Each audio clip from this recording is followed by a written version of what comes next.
আওয়ামী লীগের পরিত্যক্ত কার্যালয়ে রাতের বেলা বাজছিল জয় বাংলা জিতবে আবার নৌকা গান।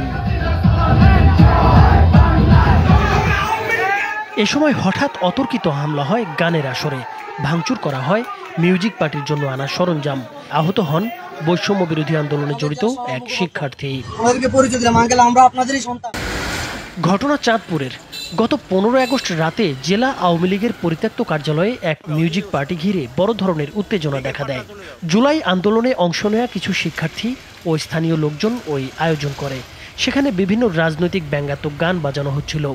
প্রত্যক্ষদর্শীরা জানান, গানগুলোর মধ্যে যখন জয় বাংলা জিতবে এবার নৌকা বাজানো হয়, তখন একদল লোক ভেবে বসে আওয়ামী লীগ ও ছাত্রলীগ কার্যালয়ে ফিরে এসেছে। মুহূর্তেই তারা সেখানে হামলা চালায় এবং সাউন্ড সিস্টেম সহ সরঞ্জাম ভাঙচুর করে। এতে বৈষম্য বিরোধী আন্দোলনে জড়িত আরিয়ান আহমেদ নামে এক শিক্ষার্থী আহত হন। যুবদলের ওনারা আজকে আসছিল আমাদের প্রোগ্রাম দিছিল আওয়ামী লীগের অফিসে। ওনারা বারবার বললাম আমরা বৈষম্য বিরোধী ছাত্র আন্দোলন, আমি চাঁদপুর জেলার বৈষম্য বিরোধী ছাত্র আন্দোলনের সাবেক জেলা সহ মুখপাত্র, ওনাদেরকে পরিচয় দিলাম, আঙ্কেল আমরা আপনাদেরই সন্তান, আপনারা ভুল বুঝছেন। ওনারা এসে হঠাৎ মারামারি, আমাদের জিনিসপত্র সব ভাঙচুর করছে। অন্ধকারে আইসা হঠাৎ পেরেই মারামারি শুরু। আমার ফোনে মাথায় কি দিয়ে বাড়ি দিচ্ছে জানি না। খবর পেয়ে দ্রুত ঘটনাস্থলে যান চাঁদপুর সদর মডেল থানার ওসি মোহাম্মদ বাহার মিয়া। একই সময় জেলা বিএনপির সাধারণ সম্পাদক সলিমুল্লাহ সেলিম উপস্থিত হয়ে পুলিশের মাইক হাতে নিয়ে সবাইকে শান্ত করেন। আমরা গিয়ে দেখতে পাই স্থানীয় ছেলেদের সাথে ছাত্রদের বাক বিতণ্ডা অক্টোবর।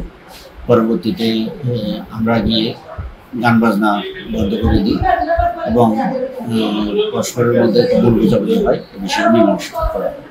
বসুন্ধরা টিস্যু, অশুদ্ধতার বিরুদ্ধে এক বিন্দুও ছাড় নয়। বৈষম্য বিরোধী ছাত্র আন্দোলনের এক নেতা বলেন, বিভিন্ন দলের লোক ওই মিউজিক পার্টিতে ছিলেন। প্রথমে পুলিশ বাধা দিতে এলেও আয়োজন আওয়ামী লীগের বিরুদ্ধে বুঝতে পেরে তারা চলে যান। কিন্তু জয় বাংলা জিতবে এবার নৌকা গান শুনে স্থানীয় একটি রাজনৈতিক দলের কিছু নেতাকর্মী হামলা ও ভাঙচুর চালায়।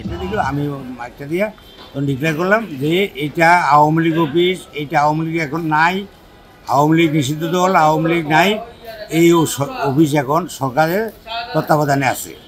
এই অফিসে বিএনপি অথবা আওয়ামী লীগও কেউ ঢুকতে হবে না, বিএনপিরও কেউ না, এবং বৈষম্য বিরোধী না বা কোনো পার্টির লোক এখানে প্রবেশ করতে পারবে না।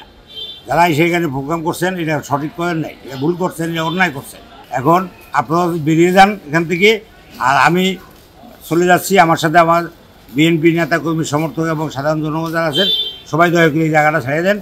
এখানে পুলিশ প্রশাসন আছে, পুলিশ প্রশাসন দেখবে, বাকিটা দেখবে। মূলত ভুল বোঝাবুঝি থেকেই এই ঘটনা ঘটেছে বলে মনে করছে পুলিশ ও সংশ্লিষ্টরা।